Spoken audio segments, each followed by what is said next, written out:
Hello everybody, welcome back to Mental Health Crafts this week. So my name is Jacob. For anybody that's tuning in and didn't see the last video, I work for Peoria Public Libraries in North Branch as a children's reference assistant. And so today we're going to be talking about how to make thankful jars. So this is what it looks like at the end. As you can see, I decorated it up, colored it in, and it just says, I am thankful for ... And so the idea behind the thankful jar is to once again keep up that mental health.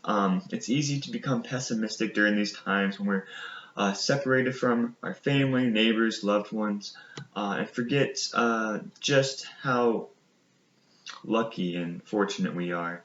Some people don't have jobs, or some people have to work overtime in the healthcare field, or some people are stuck in certain situations. And it's just good to be thankful for whatever our situation is. And it's a great way to remind ourselves day by day is just to make a thankful jar and fill that up as best as we can with our family and friends. Yeah, so we'll go ahead and get started. So how I made my thankful jar was, first off, you need to, it's best, I used a tomato sauce jar, but you can use anything you can find around the household. Once again, the goal of these crafts is not to go out to the store and buy things. We want to be social distancing as best as we can. But the goal of these crafts is to find things around your house to substitute if you can't. So, for instance, you could even use something like this. Like, this is just a chip container, nothing special. Has a lid. It's important to have a lid so you can close it, but other than that, you don't really need much else. But since I used a jar for my first one, I'll show you how to make one with a jar again. So there was a little wrapper right here, a label. I just ripped it off, and it kind of leaves a sticky spot right there. At first, you might think it looks a little ugly. You're going to cover that up anyways. Plus, it kind of helps keep things stable when you're taping things up at the end. So, in addition to a jar, you'll also need some kind of paper. The first time I used this is a little bit of a smaller jar, so it worked out just fine. However, this time, this jar is a little bigger, so I'm going to use this piece of paper. And you'll need some tape, just to tape the paper onto the jar.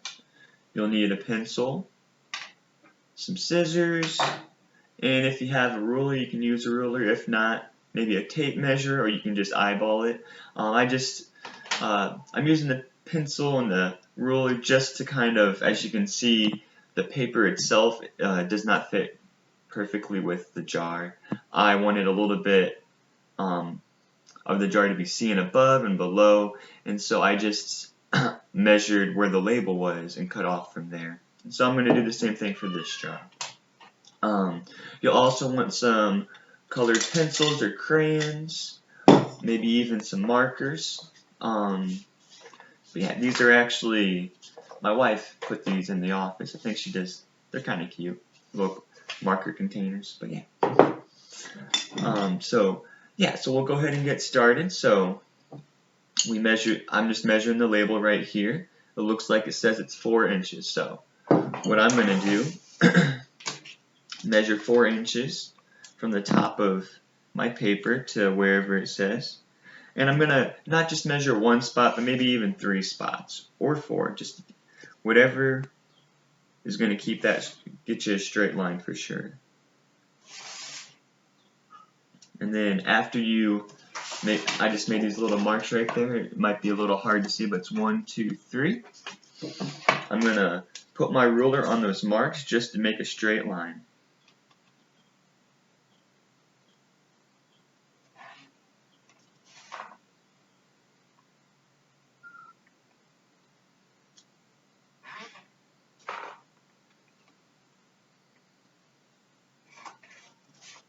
Alright, so once you make your line, you just go ahead and cut it with the scissors, like so.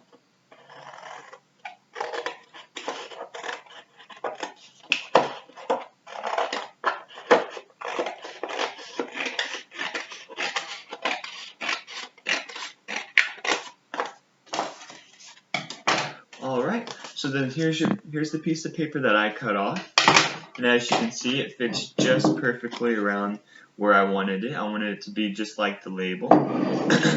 Before we put it on, you'll want to go ahead and write whatever you want on it and decorate it just any way you want. So I'll do something simple just to keep it going, and I'm not going to decorate this one like I did this one, but maybe just a simple thankful jar.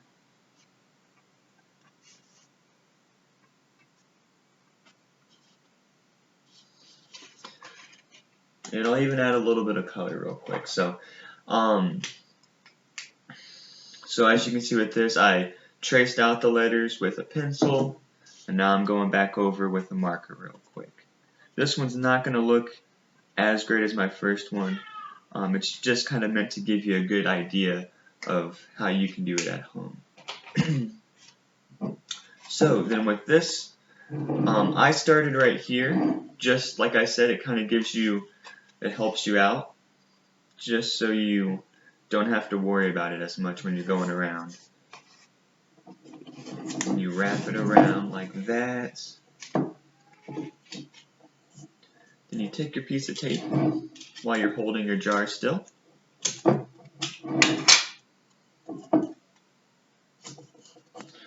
And there you go. And that's pretty much how you do a thankful jar. So obviously, this one, take your time. This is not the best one. I took a lot more time on this one, and this is the one that we're actually going to use in our household.